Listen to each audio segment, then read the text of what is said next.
উদাহৰণ দাঙি ধৰিছে আমি ভাবো যে প্ৰতিটো প্ৰান্ততে আচলতে আধ্যাত্মিকতাৰ সৃষ্টি হবৰ বাবে এই পৰিৱেশটো ৰচনা কৰিবলৈ প্ৰতিগৰাকী প্ৰতিশ্ৰুতিবদ্ধ হব লাগে কেৱল নতুন প্ৰজন্ম নহয় জ্যেষ্ঠসকলে এনেকুৱা এখন সমাজ দেখুৱাব লাগিব যিখন সমাজক দেখুৱাই উদাহৰণ হিচাপে লৈ আমিবোৰ কনিষ্ঠ আচলতে আগবাঢ়ি যাব পাৰিম এটা ঈশ্বৰ বিশ্বাসৰ মই অকণমানি কাহিনী এটা ক'ব বিচাৰিছো যে ঈশ্বৰ আমি বিশ্বাস কৰো প্ৰতিগৰাকীয়ে আমি ভাবি থাকো যে ভগৱন্তক আমি বিশ্বাস কৰো কিন্তু এনেকুৱা কোনো সম্ভৱ যে ভগৱন্ত কেতিয়াবা নামি আহিব ভগৱন্তক কামনা কৰিছো আমি কেতিয়াও নাভাবো যে তেওঁ কোনোবা দিনা আমাৰ সন্মুখত আহিব নেকি ক'ব লাগে কৃষ্ণ বুলি কৈছো ক'ব লাগে ৰাম বুলি কৈছো সেইখিনিতে কথাখিনি শেষ হৈ গৈছে কিন্তু বিশ্বাসটো চাব এনেধৰণে এটা বিশ্বাস শিপাই থাকে আমাৰ মনত কি আপোনাৰ নৰিয়া দেহাটোত ঈশ্বৰৰ নাম লোৱাৰ লগে লগে আপোনাক এটা শান্তি দিব আপোনাৰ ঘৰখনৰ পৰা চিৰদিনৰ বাবে কোনোবা এগৰাকী বিদায় লৈছে ঈশ্বৰৰ নাম লৈ আপুনি তেওঁক বিদায় দিয়ে মৃত্যুৰ সেই মুহূৰ্তটোতো আমি সেই ভগৱন্তৰ নাম লৈ তেওঁক বিদায় দিওঁ ঈশ্বৰ বিশ্বাসৰ এই কাহিনীটো এনেকুৱা যে বৃন্দাবনত এটা পৰিয়াল আছে বৃন্দাবনৰ সেই পৰিয়ালটো 4জন ল'ৰা ছোৱালী তেওঁলোকৰ 4জন ল'ৰাৰ ভিতৰত আটাইতকৈ যিজন সৰু আছিল কনিষ্ঠ তেওঁ আকৌ গীতাখন খুব ভাল পায় ইমানেই গীতা পঢ়ে তেওঁ ভাবি থাকে যে গীতাৰ প্ৰতিটো বাণী আমাৰ বৰ্তমান সময়ৰ সৈতে খুব জড়িত আমি বৰ্তমান সময়ত কৰি থকা প্ৰতিটো কাম সেই গীতাৰ বাণীবোৰৰ সৈতে সম্পূৰ্ণ এটা সম্পৰ্ক আছে গতিকে গীতাখন তেওঁ স্বীকাৰ কৰে গীতাৰ মনোবিজ্ঞানক তেওঁ গ্ৰহণ কৰে সেই ঘৰখনৰ আটাইতকৈ কনিষ্ঠগৰাকীয়ে গীতাখন লৈ গোটেই দিনটো ব্যস্ত হৈ থাকে শৰীৰ গুণানুকীৰ্তন কৰি থাকে মূলতঃ এতিয়া বাকী 3জন যে আছিল সন্তান তেওঁলোক আকৌ খুব চোকা 4জন চোকা 3জন চোকা আছিল একেবাৰে কনিষ্ঠগৰাকী অকণমান আধ্যাত্মিকতাৰ সৈতে জড়িত এই 3গৰাকীয়ে খুব ধুনীয়াকৈ পঢ়িলে শুনিলে চাকৰি পালে এতিয়া 3জনে চাকৰি পাই নিজৰ নিজৰ ঠাইত তেওঁলোকে কাম কৰি আছে নিজৰ নিজৰ ঠাইত কাম কৰি আছে ঘৰখনতে থাকে অথচ দূৰণিত তেওঁলোক চাকৰি কৰিবলৈ যায় কিন্তু লাহে লাহে এনেকুৱা হল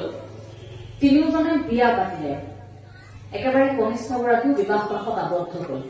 4গৰাকীয়ে যেতিয়া বিয়া পাতিলে বিবাহ পাশত আবদ্ধ হোৱাৰ লগে লগে এতিয়া সমস্যাটো আৰম্ভ হল এই ডাঙৰ 3গৰাকীয়ে যে চাকৰি কৰে তেওঁলোকে এটা লোভনীয় বেতন পায় এটা দৰমহা পায় সেই দৰমহাটোৰে ঘৰখন চলি থাকে হয়নে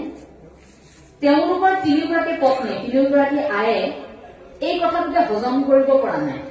যে আমাৰতো 3গৰাকীয়ে চাকৰি কৰি দৰমহা পাই ঘৰখন চলাই আছে কিন্তু সৰুগৰাকী কি কৰি থাকে ঘৰখনত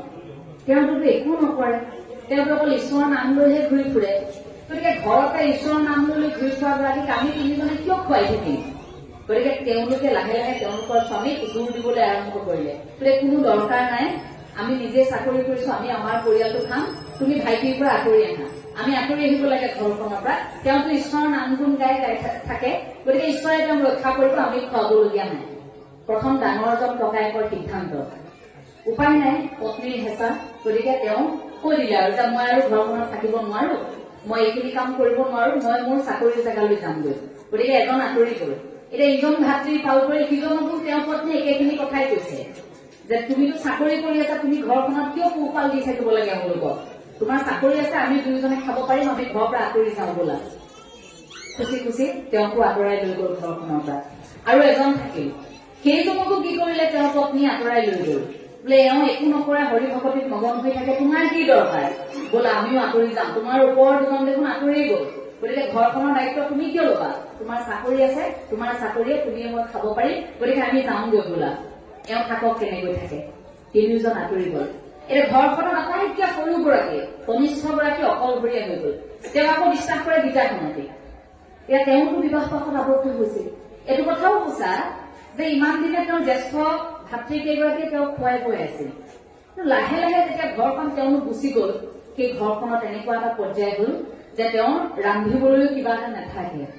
ৰান্ধিবলৈ একো নথকাৰ সময়ত স্বাভাৱিক কথা এগৰাকীৰ খং উঠিব লাহে লাহে তেওঁৰ পত্নীৰ স্বভাৱবোৰ বেয়া হবলৈ ধৰিলে পত্নীয়ে লাহে লাহে তেওঁক টান কথা শুনাবলৈ ধৰিলে যে বোলে তোমাৰ 3জন ককায়ে যে চাকৰি কৰিছিল এতিয়াতো তোমাক এৰি থৈ গল ইয়াতে মই ল'ৰা ছোৱালী কেনেকৈ খুৱাম কি ৰান্ধি খুৱাম হৰি ভকতিটো সিজাই ৰান্ধি খুৱাব নোৱাৰো সন্তানক গতিকে কাম কৰিব লাগিব আপুনি কিবা এটা কৰক কিবা এটা কৰি আপুনি টকা পইচা যোগাৰ কৰক নহলে কিন্তু মই এখন ঘৰত আৰু নাথাকো ল'ৰা ছোৱালী লৈ মই মাৰ ঘৰলৈ গুচি যাম সেই মানুহজন এক প্ৰকাৰ দেশহাৰা হৈ পৰিছে কি কৰিব এতিয়া কিন্তু তেওঁ ঈশ্বৰৰ ওপৰত সাংঘাতিক বিশ্বাস তেওঁটো ভাবি থাকে যে ভগৱন্তই যিখিনি কথা কৈ থৈ গৈছে সেই ভগৱান শ্ৰীকৃষ্ণই অৰ্জুনক যিখিনি কথা কৈছে যিখিনি গীতা বুলি আমি আজি স্বীকাৰ কৰো সেই প্ৰতিটো বাণী কিন্তু সঁচা তেওঁ সেইটো কথা বিশ্বাস কৰে তেওঁৰ লগত থকা গীতাখন তেওঁ খুলি চাই তাত নৱম অধ্যায়ত থকা 22 নম্বৰ শ্লোকটো তেওঁ চাইছে তাত য'ত লিখা আছিল যে তোমাৰ যিখিনি আছে সেইখিনি ৰক্ষণাবেক্ষণৰ দায়িত্ব মোৰ ভগৱন্তই কৈছে তোমাৰ কেতিয়াও অভাৱ হবলৈ মই নিদিওঁ কিন্তু তুমি মাত্ৰ তোমাৰ কৰ্ম কৰা তুমি হৰি ভকতি কৰা তোমাৰ অভাৱ হবলৈ মই নিদিওঁ ভগৱন্তই কৈ থৈ যোৱা কথা গতিকে ভাবিলে যে মোৰতো আজি অভাৱ হৈছে মোৰতো আজি একো নাই মোক সকলোৱে এৰি থৈ গৈছে মোৰ আজি খাবলৈ একো নাই কিন্তু ঈশ্বৰটো মোক ইয়াত লিখি থৈ যোৱা কথা আছে যে ঈশ্বৰ আহিবই কিন্তু আমাৰ অভাৱ অনাটন দূৰ কৰিব ঈশ্বৰেও কিন্তু আমি মাত্ৰ সৎ পথত থাকি কৰ্ম কৰিলেই হ'ল তাৰপিছত ভাবিলে কথাষাৰ মিছা নেকি যদি ঈশ্বৰ আছে তেন্তে মোক ইমান বিপদত পৰিবলৈ কিয় দিব ঈশ্বৰ যদি আছে এদিন হলেও আহিব লাগিছিল মোক বিপদৰ পৰা ৰক্ষা কৰিব লাগিছিল এই কথাটো তেওঁ ঈশ্বৰৰ ওপৰত অকণমান খং উঠে অভিমান ঈশ্বৰৰ ওপৰত যে কথাটো চাগে মিছা তাৰপাছত ভাবিছে যে হয়তো গীতাখন যেতিয়া আকৌ প্ৰিণ্ট কৰি উলিওৱা হৈছিল কোনো লোকে নতুনকৈ সংশোধন কৰি দিলে নেকি কথাষাৰ মিছা নেকি ভগৱানে কোৱা কথা নহয় চাগে এটা সেই কথাটোকে ভাবি তেওঁ মনতে এটা সন্দেহ লগে লগে ভিতৰৰ পৰা ৰঙা কলম এটা আনি ৰঙা চেনী কলম এটা আনি সেই শ্লোকটোকে তেওঁ কাটি দিলে যে য'ত ভগৱন্ত আহিম বুলি কোৱাৰ পাছতো ভগৱন্তই যেতিয়া আমাক সহায় কৰা নাই মই তেনে ভগৱানক আৰু বিশ্বাস নকৰো মই এই শ্লোকটো কাটি দিয়াই ভাল হ'ব শ্লোকটোকে তেওঁ কাটি গীতাখন জপাই ঘৰৰ পৰা ওলাই গৈছে এতিয়া ঘৰলৈ উভতি অহা নাই সেইখিনি সময়তে আকৌ কিছু সময়ৰ পাছত ঘৰখনলৈ এজন যুৱক আহিছে খুব ধুনীয়া এগৰাকী যুৱক সেই যুৱকগৰাকী ভিতৰৰ পৰা আইগৰাকী আহি দেখিছে যুৱকগৰাকী উঠেৰে তেজ ওলাই আছে বাহিৰৰ পৰা আহিছে যুৱকগৰাকী আইগৰাকীক মাতিছে আইগৰাকী আকৌ ওলাই গৈ চাইছে বোলে আপোনালোকৰ ঘৰলৈ আহিছো কি হল কথাটো কওকচোন আপোনাৰ মুখেৰে তেজ ওলাই আছে আহকচোন প্ৰথমে আপুনি জিৰণি লওক বোলে নহয় মই জিৰণি ল'ব নোৱাৰো মোক কেইবিধমান বস্তু দি পঠিয়াইছে গুৰুদেৱে আপোনাৰ হাতত দিবৰ বাবে বোলে কি বস্তু দি পঠিয়াইছে আৰু কোনে দি পঠিয়াইছে বোলে মোৰ গুৰুৱে দি পঠিয়াইছে গুৰু কোন গুৰু তেওঁ কৈছে নহয় আপোনাৰ স্বামীৰ কথা কৈছো আপোনাৰ স্বামী মোৰ গুৰু তেতিয়াতো মানুহগৰাকী আচৰিত হৈছে আচৰিত কথা যে মোৰ স্বামী কেতিয়াও কাকো শিষ্যত্ব প্ৰদানেই কৰা নাই গতিকে গুৰু কেনেকৈ হ'ল তেওঁ যদি কোনোবা শিষ্য থাকিলেহেঁতেন মই গম পালোহেঁতেন কোন গুৰুৰ কথা কৈছে আপুনি মিছাকৈ কৈছে নেকি বুলি যুৱকগৰাকী গুৰুতাই কৈছে তেওঁ কৈছে যে নহয় মই আপোনাৰ স্বামীৰ কথাই কৈছো আৰু আপুনি মোক অনুগ্ৰহ কৰি আপোনাৰ ঘৰখনৰ এটা কোঠা আপুনি দেখুৱাই দিয়ক ইয়াতে অকণমান বয় বস্তু আছে গতিকে সেই বয় বস্তুখিনি মই আপোনালোকৰ ঘৰখনত দিব লাগিব এতিয়া কওকচোন আপোনাৰ মুখেৰে তেজ কিয় ওলাই আছে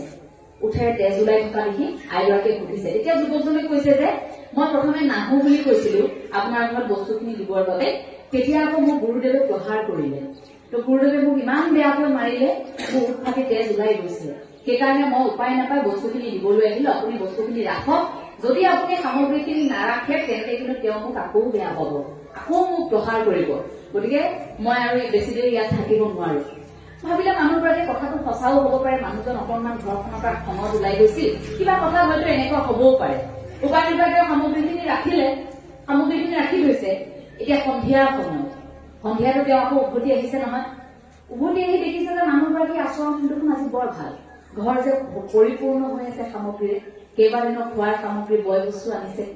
মহিলাগৰাকী আচৰণ দেখি তেওঁ আচৰিত হৈছে অকণমান খুব ধুনীয়াকৈ মাতবোল কৰিছে তেওঁ সেইদিনা কাৰণ বয় বস্তু পূৰণ হৈ থকাৰ লগে লগে আইসকলৰ মনটো এনেও ভাল হৈ থাকে লগে লগে তাৰ পাছত তেওঁ কৈছে এই হেৰি নহয় আপুনি বাৰু সেই ইমান সৰু কথাটোতে তেওঁক বাৰু কেনেকৈ মাৰিব লাগে তেওঁতো আচৰিত হৈছে এইবাৰ বোলে মই কাক মাৰিছো কিয় আপুনি যে বস্তু দি পঠিয়াইছিল এই যে সামগ্ৰী দি পঠিয়াইছে আহকচোন আপুনি চাব মই কি বস্তু দি পঠিয়াইছিলো আৰু কাৰ কথা তুমি কৈছা মই কাকো প্ৰচাৰ কৰা নাই নহয় অলপ আগত যুৱক এগৰাকী আহিছিল যুৱকগৰাকীয়ে কৈছে আপুনি বস্তুখিনি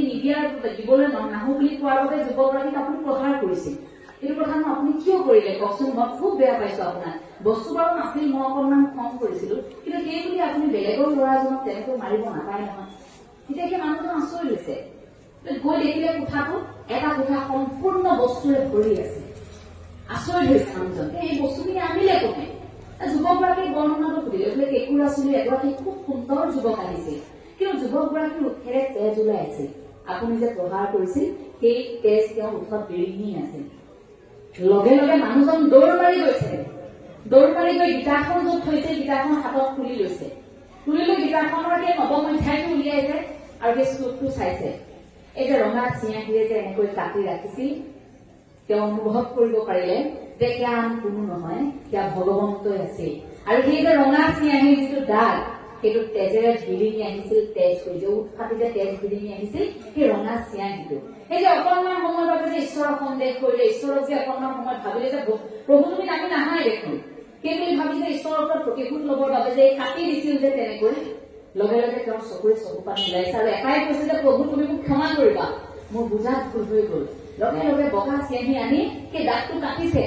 প্ৰভু মই যিটো পাপ কৰিলো সেই পাপটো মই এতিয়া খণ্ডাব বিচাৰিছো। লগে লগে বগা চিয়াঁহীৰে সেই দাগটো নোহোৱা কৰি দিছে আৰু ঈশ্বৰৰ ওচৰত কৰ্ণাপন্ন হৈছে। মনতে ভাবিছে যে ঈশ্বৰে যি কৈ থৈ গৈছে সেয়া পূৰণ কৰিব, আমি মাত্ৰ কৰ্ম কৰিলেই হ'ল। কিন্তু আমি সন্দেহ কৰিব নালাগিব ঈশ্বৰৰ ওপৰত, আমি প্ৰশ্ন কৰিব নালাগিব ঈশ্বৰৰ ওপৰত, অভিযোগ আনিব নালাগিব ঈশ্বৰৰ ওপৰত যে ঈশ্বৰে আমাক এইটো কিয় দিয়া নাই, ঈশ্বৰে আমাৰ এই কামটো কিয় কৰি দিয়া নাই। ভগৱন্ত হিচাপে ৰূপ লৈ কথাটো কাল্পনিক, কাহিনীটো কাল্পনিক, কিন্তু আপুনি চাব আপোনাৰ